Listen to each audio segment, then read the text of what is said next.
Good evening, tubers. Matt M. Roy back once again. Yeah, I do have a mint in my mouth. Bad breath today. Eric Brunhammer goes, managed to grab food and get back before it started. Yep, just barely. Well, hope everybody's having a great Friday evening. Um, Something I've been getting a lot of questions from a lot of you about is what do I really need in a PC? I'm not just talking about a brand new PC. No, I'm more talking about the used and or refurbished PCs like I provide.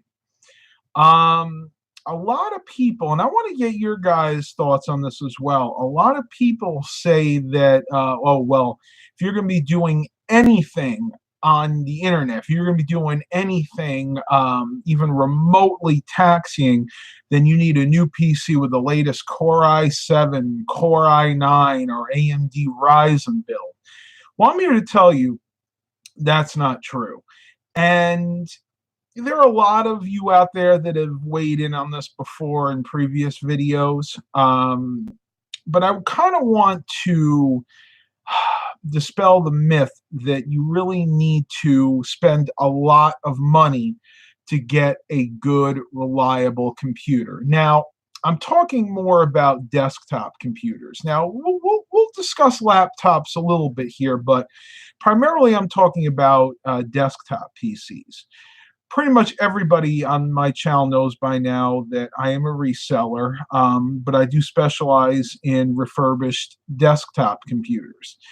And a lot of the systems I sell are within the 8 to 10 year old range. In other words, that's how old the base system is. Like I might get in a bunch of Dells or a bunch of HPs from one or another location, usually from an auction or a company that's downsizing.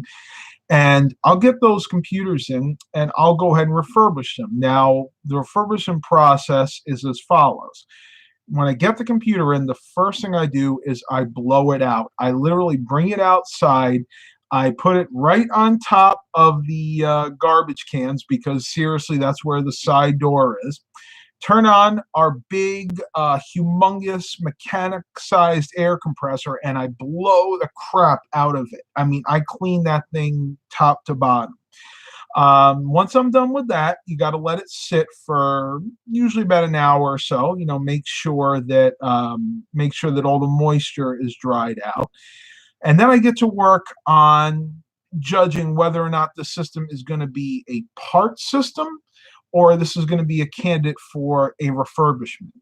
9 times out of 10, it's a candidate for refurbishment. So once I've made that determination, I get to work figuring what I need to upgrade. Now, the main 3 things that I will upgrade on almost every computer I get in: hard drive, memory, video card. That is not to say there aren't other things I might need to do, like adding wireless card or maybe replacing the optical drive. But those are the 3 things that need to be upgraded 9 times out of 10.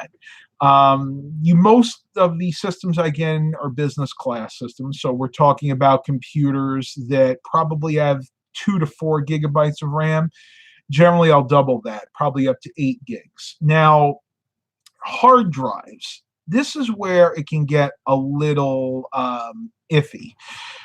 Generally, I will not go with SSDs. Now, that's just for my clientele. My clientele is usually, again, business professionals, people that need lots of storage and are also on a budget. So generally, SSDs are out unless they specifically ask me for it. Now, hard drives can be had fairly cheaply, but you have to know where to look. The best place to look, in my opinion, is eBay. eBay, you will find some of the best hard drives out there for the best deals usually, but there are other options. I'll give you an example here.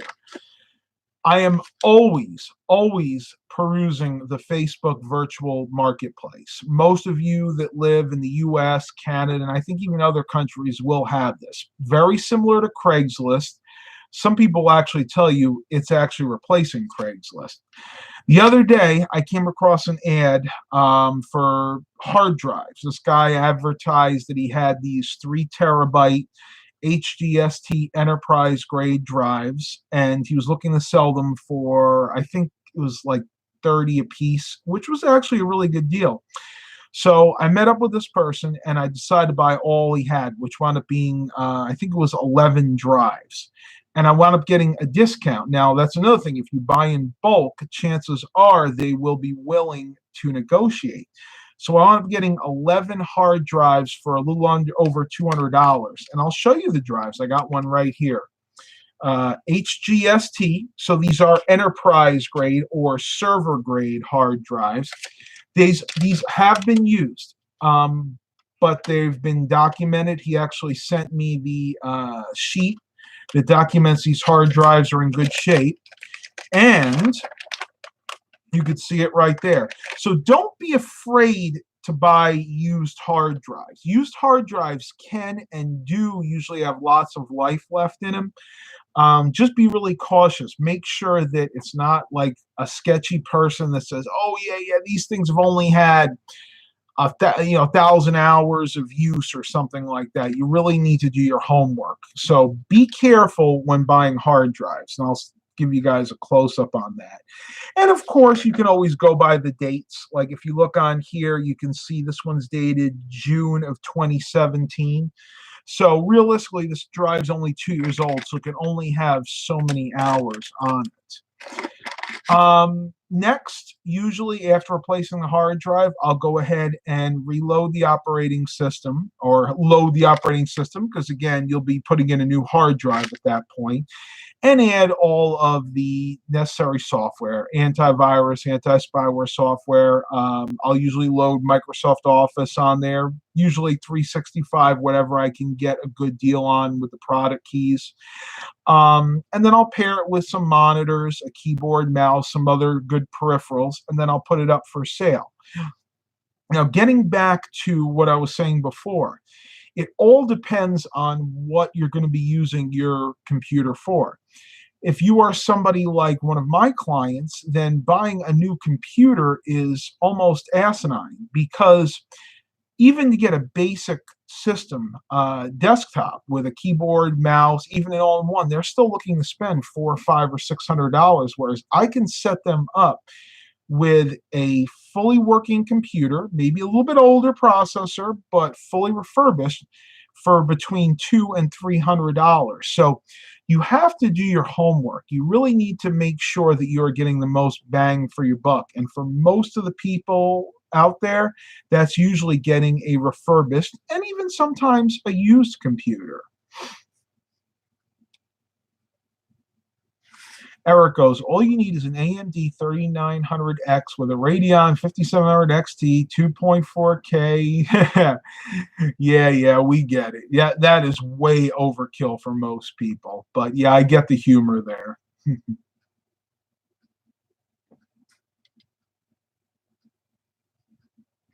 Samuel Heron says, if Crystal Disk says caution, should I replace? Well, I really do trust what Crystal Disk Info says. Caution means that there is something going on with that hard drive that merits watching.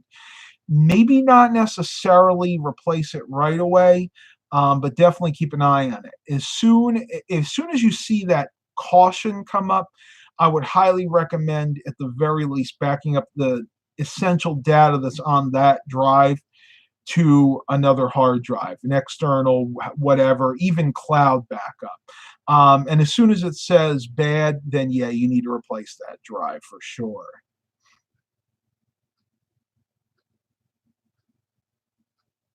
Mark Covington asks, what is the largest capacity hard drive you've actually installed on any computer?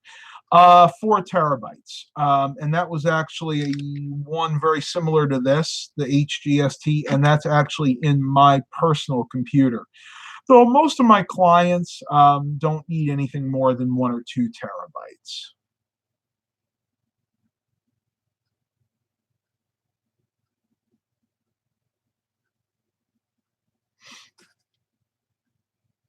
Yeah, yeah, you guys are always getting late notifications. I don't know why. Um, One other thing I wanted to mention, there are a lot of YouTubers out there that will not sell used or refurbished systems. I'm going to do a name drop here, and I don't usually do that, but Carrie Holzman is one such person. And I get it. I really do, because a lot of people are worried about returns and their reputation. And yes, selling used computer equipment, even refurbished computer equipment, is always a gamble. You never know when that hard drive that tested fully good will go bad. I mean, but the reality is anything can go bad at any time. And I'll be perfectly honest with you, in my experience, I've actually seen brand new computers come out of Best Buy and coming out of Walmart that have had hardware issues, even more so than refurbished computers that I've purchased from other people or that other people have purchased from me. So well, I do understand where they're coming from, and it is their own business, so they can do whatever they want. I do find that the refurbished, selling the refurbished computers is a much better option for me than basically buying new computer components and building systems from scratch. It's fun to do that. Don't get me wrong. I've done that in years past. The only problem is there isn't a lot of profit margin there. Buying new components, you're shelling out a lot of money. And if you're trying to make and run a successful business doing this, you're really better off going with the refurbished computer market, because generally the prices are much lower. You can source your equipment much cheaper, and you can even get the replacement components at a much cheaper cost. Now, where this gets a little challenging is, let's say you sourced a whole bunch of computer equipment from a Fortune 100 company that was going out of business or downsizing or even upgrading their computers. And the stuff you got is really high end. Like even now, let's say you got your hands on a bunch of Dell Optiplex 3010s with fourth gen Core i5s or Core i7s. In that particular case, you may want to consider purchasing brand new SSDs. And you don't even have, the nice thing about this, you don't even have to go with really high capacity SSDs. What I'll usually do, if I get a really, really nice system like that, and I know that I can make a decent profit off of it, if I put something in there like 120 gig or 240 gig SSD, I'll buy one of those, put it in the computer, and pair it with something like one of these used 2 or 3 terabyte hard drives, and I'll be able to get a lot more for it. Basically, when I go to sell it. So you kind of have to use your own judgment. And I am always here. If you guys have any specific questions on a system, you can always send it to me. I will do my best to answer it in a timely manner. But I'm trying to give you guys an idea of the things that I go through on a daily basis. Samuel Herron asks, do you lose the, oh, this is a good question, by the way. Do you lose the passion for computers when they become your bread and butter? Yes and no. There are days, believe me, there are days that I don't even want to look at a computer. I'd rather just lay in bed, or heck, the opposite, go on a bike ride, get more exercise in. Generally, that happens when I've had a rough circumstance. Like, I forget the one time that I was doing a data backup and a transfer to a new or one of my refurbished PCs, and somehow the PST Outlook files got messed up. And it took me about 5 hours to get everything squared away. And even in the end, I wasn't able to retrieve all of my clients' calendar data. I actually felt really bad about that. And it was my fault partly. Partly it was due because there were a lot of viruses on the old computer. You will run into those types of problems, but there really isn't anything you can do about it. The best thing you can do if you're doing a repair like that is set the customer's expectations low. In other words, at the beginning, tell them, look, your old computer had a lot of viruses on it. There is some data corruption, so there is a good chance that I will not be able to back up all of your data. Tell them that in the beginning, because if you set that expectation and worst case scenario, there's maybe 50%, 60% data loss, then the customer is not surprised. Best case scenario, it wasn't as bad as you thought. You were able to retrieve most of the data or all of it, and you have a really happy customer. And that's always been my experience. You want to set their expectations a little bit on the low side. That way, if you have good news, they're like, oh, yeah, that's great. We're able to get most of that data back. Yeah, awesome.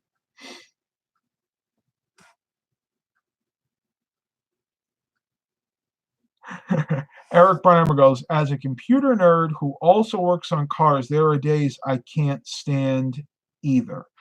Yeah, I could definitely see that. I am really glad that I am not a mechanic, an auto mechanic. My father was an auto mechanic for 35, almost 40 years.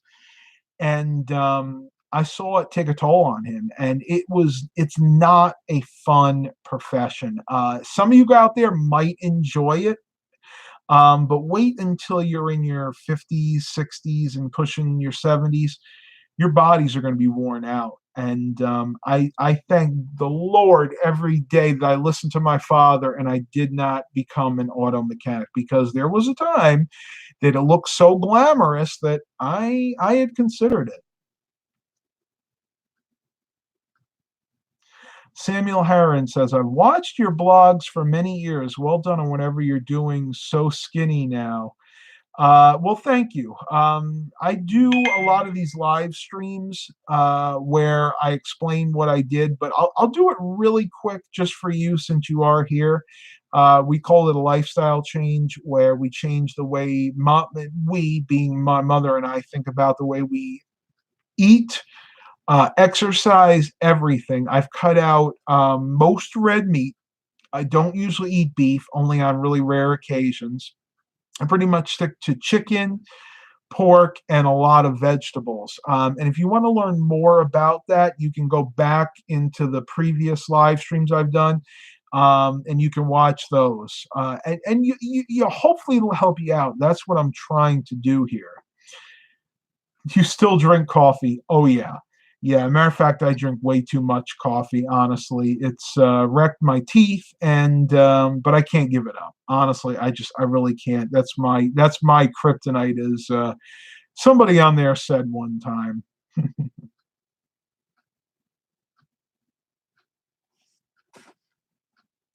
Mark Covington. Okay, yeah, I will do that, Mark. I didn't get a chance to personal message you that live stream.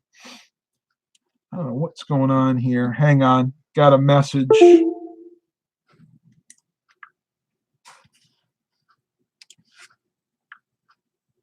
Okay. Yeah, I know what that's about. All right. So what do we got? 13 watchers and 5 likes. Awesome. All right, so what have we covered now? We talked about the refurbishment process, and I did that to give you a background on the kind of the systems that I usually sell. But that's really not what everybody does. And when we talk about a computer that's right for you, it all depends on the types of things you're going to be doing with your computer. I'll give you a great example. I have a client that is a casual gamer. He likes to play games like Fortnite and Minecraft, stuff like that. And he was on a budget, so he really didn't want to spend a whole lot of money on a video card. And I actually found a system for him. I believe it was an XPS 8700, like the one I have here. And we actually wound up going with, I believe it was a NVIDIA Quadra K610 or 620. Long story short, it was a 1 gig DDR3 card, and I put it in there, and he's like, Matt, there is no way that is going to play Fortnite with any decent FPSs, in other words, frame rates. And I said, I'm going to prove you wrong. I went and installed that card. I put in the latest driver, and I went with medium settings, which he was happy with. And do you know, we were getting, I think it was somewhere between 55 and 65 FPS, which again, if you are a die-hard gamer, you'll know right off the bat is not super high frame rates. But it was absolutely playable, and it looked good to him. So if you're looking for a computer and you are a casual gamer, you can save a lot of money on the video cards. And I know I'm going to get some hate for this. I know, please don't hate too much. You're going to say, Matt, that's where you don't want to skimp out. You want to get the latest. You want to get a GTX 1070 or a 1080, the best one you can. Well, that is true if you are a hardcore gamer. But again, I'm talking to those of you out there that are the casual gamers. Great example. I just ordered 10. I got a very good deal on these 10 ATI Radeon HD 8490 graphics cards. 1 gig DDR3 memory on those. I wound up getting all 10. I think it was for about $60. And those cards are fully capable of playing a game like Fortnite. Again, you're not going to be able to play it on high settings. But if you go medium low or medium settings, the games are actually playable. So again, for whatever you're going to use a computer for, you need to use that noggin. And if you are not the most computer literate person, your best friend is Google. Honestly, you can Google search. Let's say you're looking to buy a computer, and we're going to use Fortnite as a great example. And you want to play that game. You're looking at a computer online. They listed, if they're a good reseller like I am, they're going to list all the specs, including exactly what graphics card is in there. You could take that, copy that information, Google it, and I can almost guarantee you could find a YouTube video where somebody is playing that game with that card, and you can see before you even buy the computer how good or bad it's going to be for that particular game.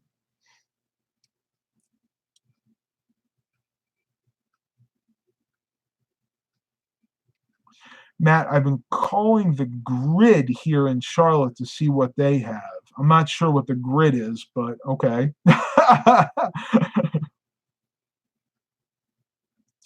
Eric goes, that is actually the video card I am working on. That's awesome. And I'll tell you, ATI, or I should say AMD now, made some really decent cards. And what I will do, I'm going to go ahead, if it'll allow me, I'm going to share that link to that eBay auction, and I'll show you guys what I actually got. There you go. These are the cards that I actually purchased, and it's a lot of 5 of them. He was asking $34.97, so 35 a piece, but it had a best offer, and I made a best offer of 30 a piece for a quantity of 2. So I'm going to get a total of 10 cards for $60. And again, for the casual user, they are more than sufficient for playing a lot of these games. Samuel Heron wrote, good story. My son bought a gaming computer screen at an online auction, was listed it as broken. He got it for basically $20 New Zealand. I work in PCB manufacturing, so I was going to take it to work and attempt to fix.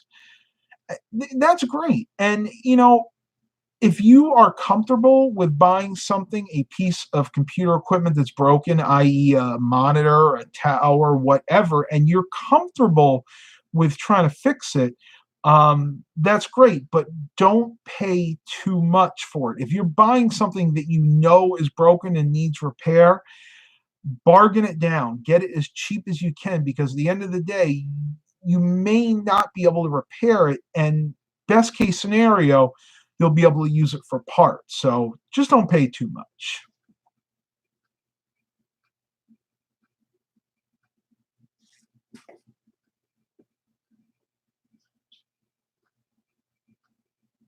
Oh, okay, I got you, Eric. You're, for whatever reason, sometimes your text gets cut off on the screen. I don't know why. But yeah, that would be a great card for you too. I mean, I've had a lot of good luck with those HD 8490s.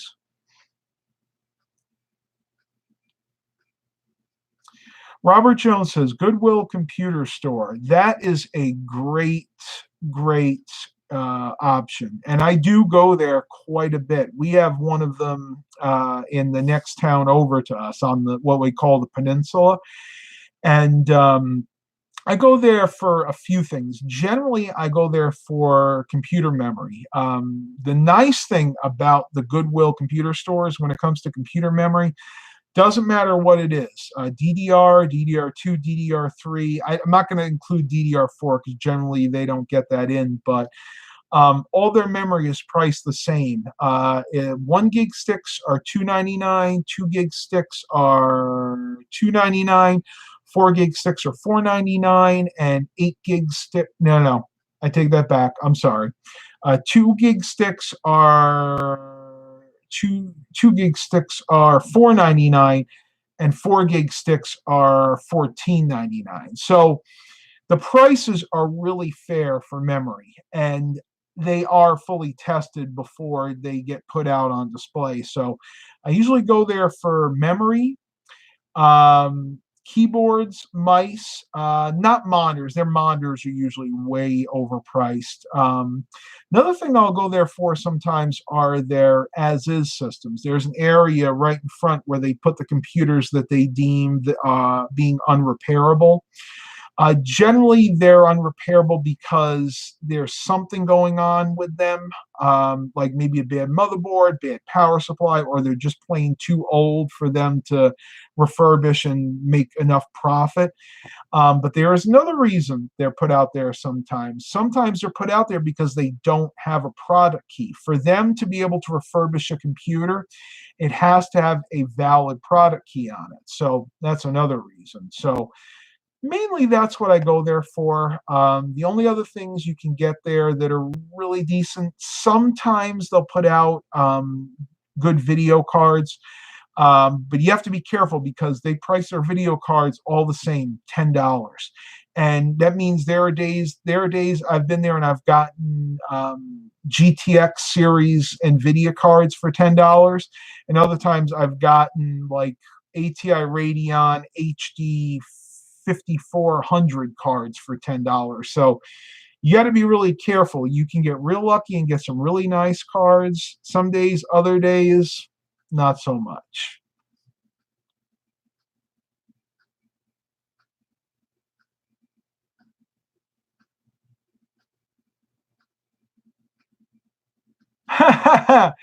I'm sorry, Eric. Eric says, how many times have you been down there and never told me you had a Goodwill computer store?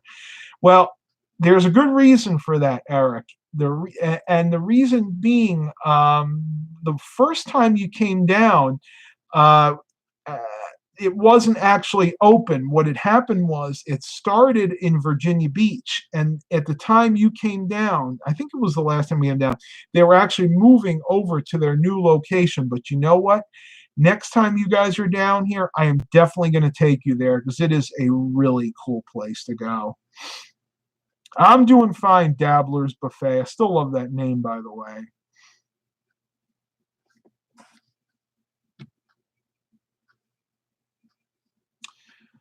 Mark Covington asks, "What fitness app do you have on your smartphone? Thinking about loading that same app on mine. I use it's just called Pedometer, and I think it's by like IDT Research, but there are a lot of them out there. They all pretty much work the same. Excuse me. Got an itchy nose again. I know you guys don't want to see that.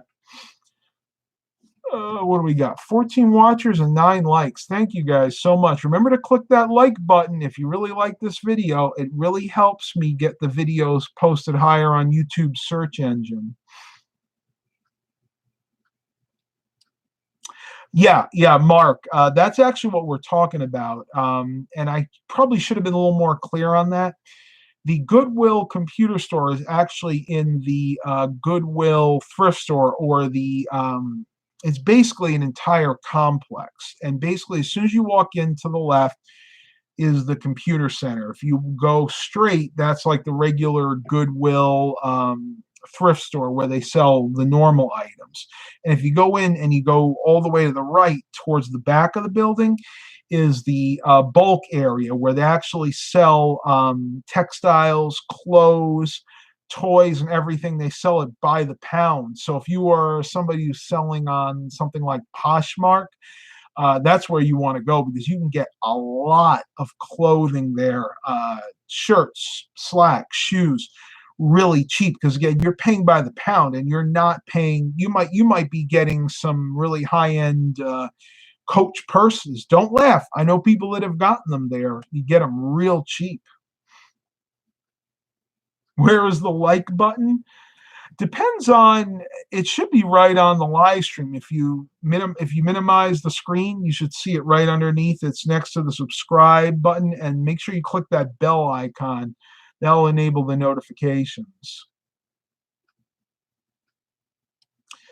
Dabbler's Buffet. Hey, Matt, Mr. Roy, what do you think about registry cleaners? Depends on the registry cleaner. I've always been a big fan of CCleaner, called Crap Cleaner. You can look it up online. Not only does it have a registry cleaner built in, but also has a cleaner that removes all the temp files that build up, like in your browsers. And then I'm not even sure if it's still in existence, but the old school Registry Mechanic was one of my favorite. I don't know if they make that anymore or not. No. That's a shame, because honestly, back like in Windows 2000 XP era, Registry Mechanic was a really good registry cleaner.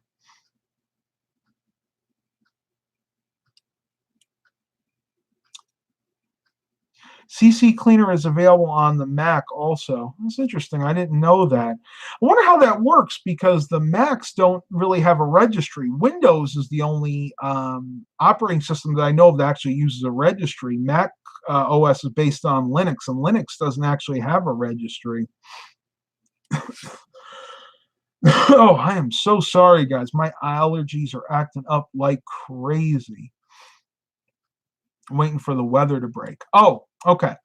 So while we have a lull in the conversation, I want to go ahead and show you guys something I picked up yesterday. I'm not going to be able to turn on, but if you look at that computer right there, I picked that up locally from a Facebook Marketplace ad, and I actually didn't pay anything for it. Somebody posted it on the Facebook Marketplace saying, got this old Dell, I need it out of my garage. So I replied, went over to the house, picked that up. What it wound up being is a Dell Optiplex 780, and I honestly didn't know, interesting story, I didn't know exactly what processor it had in it, because all the stickers had been taken off, the video card was removed, didn't have anything on it. So when I got it home, I opened it up, and believe it or not, you could tell that this thing was sitting in his garage, because it had all kinds of nasty things in there. It had mice nests. It had what looked to be like roach eggs. So I had to blow that thing out and clean it out really well. Once I did that, I was able to look inside.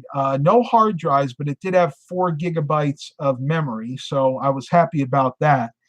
So finally, once all that was said and done, I cleaned out. I went and I hooked it up downstairs. I had a monitor, keyboard, and mouse all set up. And I booted it up. And would you believe it or not, you want to guess what that was rocking processor-wise? Trader 1 Up.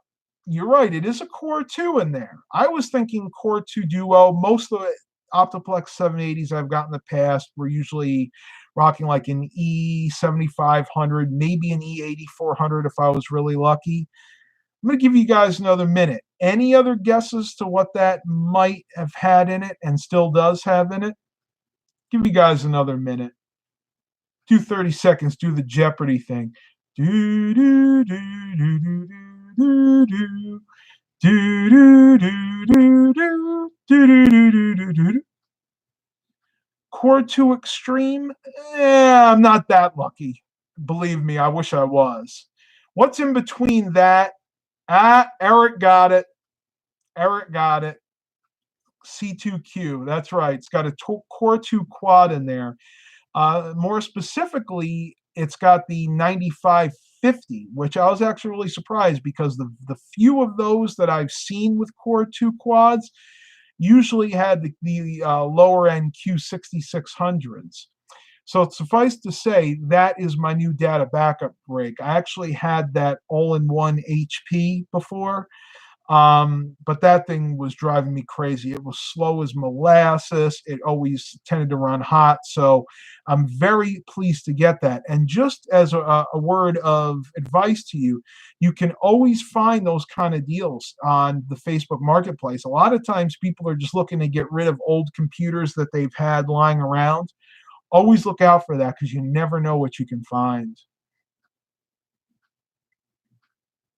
Yeah, it is a nice CPU. And going back to what I was talking about, what you might really need for your own personal computer, for most people out there, that would be more than most people would actually need. To be honest with you, you can still do a decent amount of video editing with a Core 2 quad. As a matter of fact, before I had this, the Dell XPS 8700, I was actually using a system very similar to that as my daily video editing rig. And I can almost guarantee you, I put 8 gigs of RAM in that.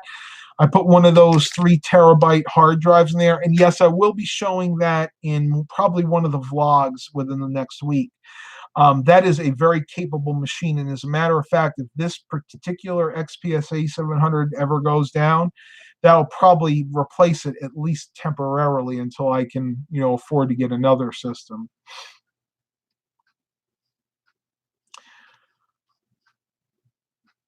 Robert Jones asks, Matt, do you have a place set up to test your computers? Yes, I actually do. I have a couple of places, one being downstairs on the kitchen counter, the other actually being this fold-up table. I can move the camera over there. You can see it right there. That's actually really convenient because it's the perfect size for testing and basically reinstalling Windows on most computers. As a matter of fact, what you see there is a Dell Optiplex 3010, and that's a 32-inch LCD TV that I'm going to be pairing with that. That particular computer I have not listed for sale yet because I'm waiting on those video cards to come in. But that's the main place that I do most of my test bench work and refurbishment work.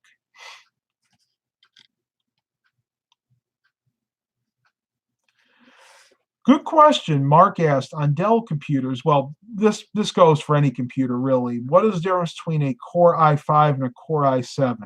The Core i7s are the higher end CPUs. Core i7s are all quad cores, and usually, I believe they're also all hyper-thread. So the way Windows sees it, you have 4 actual cores and 4 logical cores. You actually get 8 cores total with the i7s. Most of the time, the Core i5s are either quad core or dual core, and they're not usually hyper-thread. Some are, but not all of them. So basically what I'm getting at is the Core i5s the Core i7s are the highest end, Core i5s are in the middle, and then Core i3s are usually the lowest end systems. Core i3s are usually dual cores. Again, maybe hyper-thread, so Windows might see it as 4 cores. And then, of course, now you have the Core i9s, which are even higher than the i7s. Eric Brunhammer goes, I'm really annoyed that with 8th gen i7 no longer has hyper-threading, only the i9s do. Yeah, you know why they're doing that. They want to be able to make more money. But honestly, I would still get an 8th gen i7 in a heartbeat. It more than enough power for what I would need. Luke Doshier, my only Dell M is an XPS 710, 3 gigs of RAM, Core Duo with a 7900 GS. That's actually still a really decent system. I would up the memory if the RAM, I should say, if memory serves. I think the XPS 710 can at least go up to 8 or 16 gigs, but let me do a quick search on that and see what it says.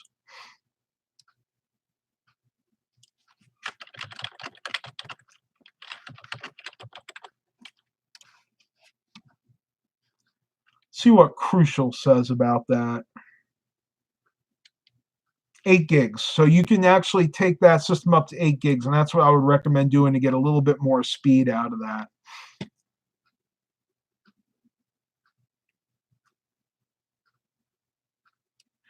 Gonna mod it. I got it for the case. Oh, okay. Yeah, those XPS 710 cases were pretty cool. Let me look something up real quick here.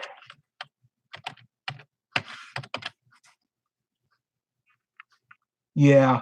Oh man, I remember those. As a matter of fact, the Goodwill Computer Center got a bunch of those in it. I was seriously considering buying one to do a mod like that, but at the time it was just a little bit more work than I was willing to put in, and the case was kind of beat up because they're all metal. Somebody had bashed the side of it in. I didn't think I'd be able to get it looking half decent.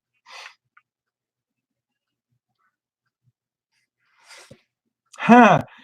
Mark Covington, that's an interesting question. He says, there going to be a new Windows operating system after Windows 10? If so, what will or may it be? The latest news I've heard on that is no. Windows is going to stay at 10, and what's going to happen is they are adopting the Mac OS 10 platform. And what they're going to do is they're going to just keep updating Windows 10 with new revisions. But as of the latest information I've heard, I don't think we're actually going to see something like a Windows 11 or a Windows 12. Eric goes, dang, I haven't been on the Crucial site in a hot minute. You know, I love Crucial because generally their information on memory is pretty accurate.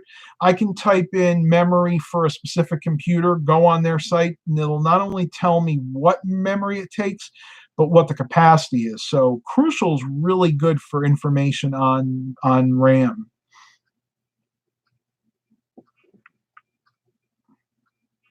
I'm rocking some LaCroix tonight. You know, I actually read something very concerning about these. LaCroix has what's called natural flavors in it. Now, they got a little tricky with this. They call it naturally essenced, but it's still the same thing as natural flavors. And you got to be careful with natural flavors because they're anything but natural. Believe it or not, they're actually just chemicals made in the lab to make it taste like whatever it's supposed to be. Like in this case, it's supposed to be what the heck? Pamplemousse. What the heck am I drinking? I don't know. It tastes good though. Pridekins, we had a bad thunderstorm last night. We were supposed to get him tonight. As a matter of fact, before I started this live stream, my NOAA weather radio was going all kinds of crazy, but looks like we dodged the bullet there. Nothing. Okay, tubers, I'm ending the live stream here. I think we had a really good talk. I hope you guys got some information, good information from me about maybe your next computer purchase, or at the very least, maybe help you rethink what you actually need in a computer. Please continue to like and subscribe. And as always, have a blessed day, everybody.